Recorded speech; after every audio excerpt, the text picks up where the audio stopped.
Scrolling's worse than you thought. Short form videos, constant notifications, infinite feeds have horrible long-term effects on your brain, your well-being, and they've made as addicting as possible so you don't notice what's happening and the world passes by or you remain stagnant because you're glued to your phone. Today, I want to show you why you need to stop and how to do it. Hold on a minute. How is scrolling bad for you? Well, let's try and understand it. Every time you scroll, your brain releases dopamine, the chemical associated with motivation and reward. And scrolling gives you fast, effortless dopamine, so your brain learns, why should I work so hard if I can get stimulated instantly? Over time, this can have many effects on you. It can make your attention span worse, which makes deep focus uncomfortable. Boredom feels unbearable, and you feel like those moments of boredom have to be filled with more cheap dopamine instead of having time to yourself and to have time to rest and recover mentally. And because of that, your motivation for real life goals drops if you have no time to sit and recover, so you don't achieve what you want to achieve. This is called dopamine desensitization. The more cheap dopamine you consume, the less pleasure you get from normal life, which leaves you feeling empty, and short form videos is how your brain has learned to fill it. And this is why high screen time is linked to increased anxiety, poor sleep, low self-esteem, and emotional numbness, which leaves you as a husk of your normal self and you fall short of your potential. But you may be asking, if it's so bad for you, why is it so hard to stop? Well, these companies behind the apps have invested millions and millions into finding out what makes these apps as addicting as possible so that people spend more time on them. And the more time they spend on these apps, the more ads they'll see. And that's how these companies make money, through people seeing ads. The apps use infinite scrolls, variable rewards, and they personalize your algorithm to reinforce your own beliefs. They use the same psychology as in slot machines. And look at the amount of people that have got gambling problems. You're not weak for not being able to stop, because this is an addiction. You're doing something that is harmful to your health for hours every day, and you can't stop. And I was once in the same boat as you. I was addicted. I spent hours every day just scrolling, wasting my time, and I really wanted to stop.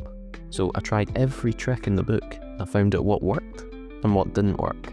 And now I spend less than 10 minutes on these apps, if I spend any time on them at all, and some days I don't even use it. So I'm going to show you what works. The first step to stop scrolling is to remove social media from your home screen. You don't need to delete all the apps and go cold turkey, because that doesn't work. Trust me, I've tried many times. By taking it off your home screen, you're not being reminded of it as much, and you have to go to more effort to use it, and that creates more friction than just clicking on the app once. You should also turn off your notifications on your phone. Instead of picking up every time you get, you only check your phone intentionally when you have time to, so it doesn't interrupt anything that you're already doing. The next step is to make scrolling less addicting. You can do this by making your phone grayscale, which can be accessed through your phone's color screen settings. This works because one of the ways they keep you addicted is by using attracting visuals and bright colors to keep your attention on the screen. And you'll notice when it's all grey, it just feels a lot more boring. The next thing you can do is to keep your phone outside your room an hour before you go to bed, so you're not on it late at night, so you can get to bed in peace without pulling at your phone. And this really improves your sleep. You feel a lot better the next day, and it'll result in you having more motivation to overcome this addiction. And then when you wake up, you won't reach for your phone first thing. You'll be forced to get out of bed first, and you'll be awake and you'll be going about things. The next step is what I personally found most effective, and I have to give it the most credit for ending my own addiction. And I don't hear anyone else talking about it. What I did was I set up an app limit that was easy to follow. Now, I know that sounds stupid at first, but hear me out. Let's say, for example, you spend 3 hours a day on TikTok on average. I'd set an app limit for 3 hours, which made it easy to hit the app limit instead of overriding it and going back on TikTok, which is what I usually did when the app limit came on. And then when it became easy, and I was doing it for a few days in a row, I would lower the app limit by 5 minutes. So the next day, I was using TikTok for 2 hours and 55 minutes. And I know what you're thinking. Fucking nice one, mate. You lowered your screen time by 5 minutes. And yes, it doesn't seem like much, but I trained my brain to leave when the app limit came on, not to override it. And by lowering it by 5 minutes, I was still following the app limit, but my brain didn't notice I was spending a slight bit of less time on the app. So when that became easy, I lowered it by 5 minutes again, and then again. Every few days, and over the coming weeks, slowly but surely, I eased myself off of TikTok. And I did that all the way till now, and now my app limit's 10 minutes, which has saved me hours every day, and it's easy to follow. It just comes on, I just tuck it off. I don't have that desire anymore. So give that a try. By slowly easing yourself off, your brain's being trained to crave it less. But now, if you take that away, now you have all this free time, and if you don't use it right, you'll go right back to scrolling.